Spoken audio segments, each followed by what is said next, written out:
भारत देश के इस पावन धरती पर ये एक ऐसी जगह है जहाँ पर देवता, ऋषि मुनियों से लेके साधु संतों ने तपस्या, आराधना की। देवभूमि उत्तराखंड की गोद में बसा हुआ, गंगा जी के धारा से सजा हुआ ये है ऋषिकेश शहर, जिसे हिमालय का प्रवेश द्वार भी कहा जाता है। पूरी दुनिया भर से लोग यहाँ पर आस्था, शांति, योग और सुकून की तलाश में आते हैं। ऋषिकेश शहर अपने प्राचीन मंदिरों, आश्रमों के साथ ही में यहाँ पर होने वाली एडवेंचरस एक्टिविटी के लिए भी फेमस है, जैसे कि गंगा की तेज धारा में ये रिवर राफ्टिंग और गर्मियों में भी ठंडक का एहसास देता ये नीर वाटरफॉल। सिर्फ इतने ही नहीं, यहाँ के प्रकृति के सुंदरता में पहाड़ों के ऊपर कई सारे मंदिर भी है और उन्हीं मंदिरों में से एक मणिकूट पर्वत के तलेटी पर बसा हुआ ये है नीलकंठ महादेव मंदिर। ऋषिकेश शहर से 20 से 25 किलोमीटर के दूरी पर 1330 मीटर के ऊंचाई पर स्थित यह मंदिर भगवान शिव जी को समर्पित है। पौराणिक मान्यता के अनुसार समुद्र मंथन के समय जब हलाहल नामक विष निकला तो पूरी सृष्टि संकट में पड़ गई। तब भगवान शिव जी ने उस विष को अपने कंठ में धारण कर लिया था, जिससे उनका गला नीला हो गया था और वे नीलकंठ कहलाए थे। स्थानीय मान्यता के अनुसार यह वही पवित्र स्थान है जहां भगवान शिव जी ने विष पान किया था। इसी कारण से यह मंदिर शिव भक्तों के लिए अत्यंत पवित्र और श्रद्धा का केंद्र है। कई सारे भक्तगण 12 किलोमीटर की ट्रैकिंग करते हुए मंदिर तक आते हैं, लेकिन आपके लिए यहाँ पर शेयरिंग टैक्सी की भी सुविधा उपलब्ध है। ये जगह ऋषिकेश में आने वाले भक्तों को इस जगह के बारे में बहुत ही कम पता है। यहाँ पर झिलमिल बाबा ने तपस्या की थी, इसलिए इस जगह को झिलमिल गुफा कहा जाता है।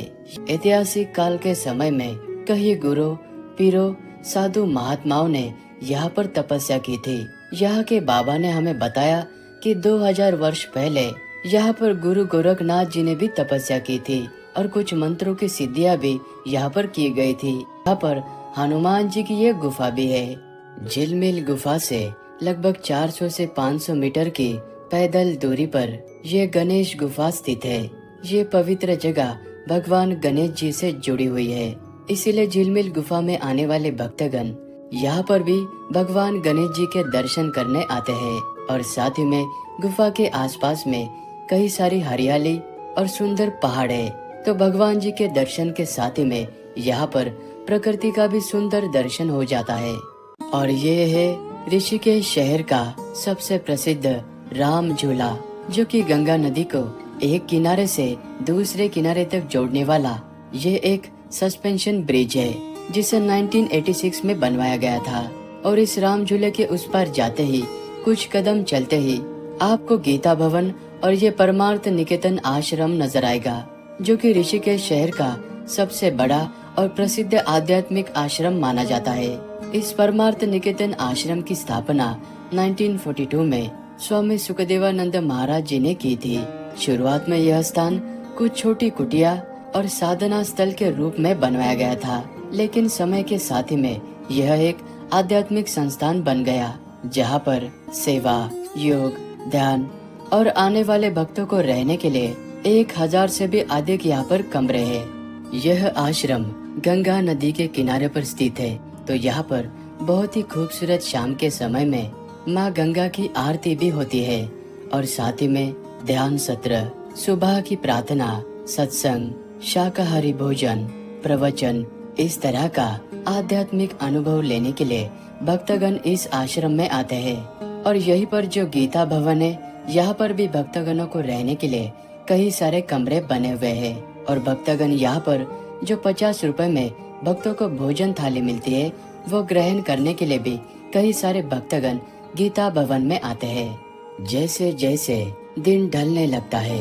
तो ऋषिकेश में आए हुए भक्तगण शाम के समय में इस त्रिवेणी घाट पर आ जाते हैं, क्योंकि यहाँ पर होता है 3 नदियों का संगम, गंगा, और जिसमें यमुना और सरस्वती नदी अदृश्य रूप से बहती है। इसलिए इस जगह को त्रिवेणी घाट कहा जाता है।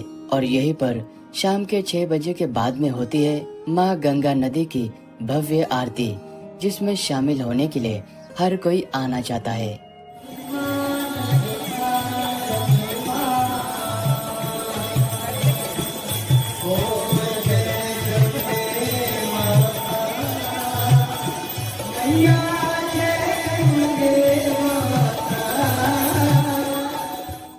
अगले दिन की शुरुआत हमने माँ कुंजापुरी के इस मंदिर से की, जो कि ऋषिकेश के प्रसिद्ध धार्मिक स्थलों में से एक है।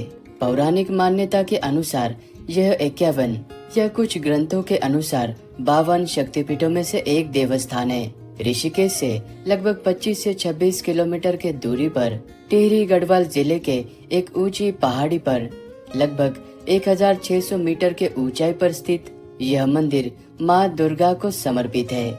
मान्यता के अनुसार माता के शरीर का ऊपरी भाग यानी कि कुंजा यहाँ पर गिरा था। इसी कारण से इस जगह का नाम कुंजापुरी पड़ा। मंदिर में दर्शन करने के बाद श्रद्धालु हरियाली से भरे हुए हिमालय के पर्वतों को भी यहाँ से देखना पसंद करते हैं। और मंदिर तक आने का रास्ता काफी घुमावदार है और पार्किंग एरिया से मंदिर तक आने के लिए आपको लगभग 300 सीढ़ियों की चढ़ाई करके मंदिर तक आना होता है। यहाँ के पहाड़ों में मंदिरों के साथ ही में कई सारे वाटरफॉल्स भी है। उन्हीं में से एक ये है नीर वाटरफॉल, जो कि ऋषिकेश के प्रसिद्ध नेचर पिकनिक स्पॉट में से एक है। ऋषिकेश शहर से लगभग 7 से 8 किलोमीटर के दूरी पर इन पहाड़ी के ऊपर छोटे बड़े कई सारे वाटरफॉल्स बने हुए हैं। गंगा नदी के किनारे पर स्थित यह त्र्यंबकेश्वर मंदिर ऋषिकेश शहर का 13 मंजिल ऊंचा सबसे बड़ा मंदिर माना जाता है। यह मंदिर मुख्य रूप से भगवान शिव जी को समर्पित है, लेकिन मंदिर के अलग अलग मंजिल पर अन्य कई सारे देवी देवता भी विराजमान हैं। और इस मंदिर के सबसे ऊपरी मंजिल से गंगा नदी, लक्ष्मण झूला और ऋषिकेश शहर के पहाड़ों के साथ ही में भक्तगण यहाँ से सूर्यास्त होते हुए भी देखना पसंद करते हैं। इस जगह की अच्छी वाइब के कारण इसे पर्यटक गोवा बीच के नाम से भी जानते हैं, लेकिन यह जगह ऋषिकेश है। ऋषिकेश में आने वाले कई सारे टूरिस्ट गंगा नदी में होने वाली ये रिवर राफ्टिंग भी करते हैं। ऋषिकेश में अलग अलग डिस्टेंस की रिवर राफ्टिंग होती है, जिसमें से आमतौर पर टूरिस्ट यहाँ पर शिवपुरी से लेकर ऋषिकेश तक की 9 किलोमीटर की राफ्टिंग करना पसंद करते हैं। अगर आप बड़े से ग्रुप में आते हो तो इसका चार्जेस लगभग 500 से लेकर 800 तक का हो सकता है। रिवर राफ्टिंग में और भी अलग अलग डिस्टेंस की रिवर राफ्टिंग आप कर सकते हैं। परमार्थ निकेतन आश्रम के पीछे पहाड़ी के ऊपर बना हुआ है ये भूतनाथ महादेव मंदिर, जो कि 7 मंजिल से भी ऊंचा ये मंदिर है और यह मंदिर भगवान शिव जी को समर्पित है। इस मंदिर के सबसे ऊपरी मंजिल पर भगवान शिव जी का शिवलिंग स्थापित है और ऋषिकेश शहर का 360 डिग्री हरियाली से भरा हुआ व्यू नजर आता है। भगवान भोलेनाथ जी के भक्तों के लिए यह भूतनाथ महादेव का मंदिर बहुत ही महत्वपूर्ण है, तो यहाँ पर भी कई सारे श्रद्धालु दर्शन करने के लिए आते हैं। त्रिवेणी घाट की तरफ जाते हुए रास्ते के बीच में हमें ये खूबसूरत सा हेमकुंड साहिब गुरुद्वारा नजर आया। इसी जगह से हेमकुंड साहिब की पवित्र तीर्थ यात्रा की शुरुआत होती है। कई सारे श्रद्धालु यहाँ पर भी दर्शन करने के लिए आते हैं।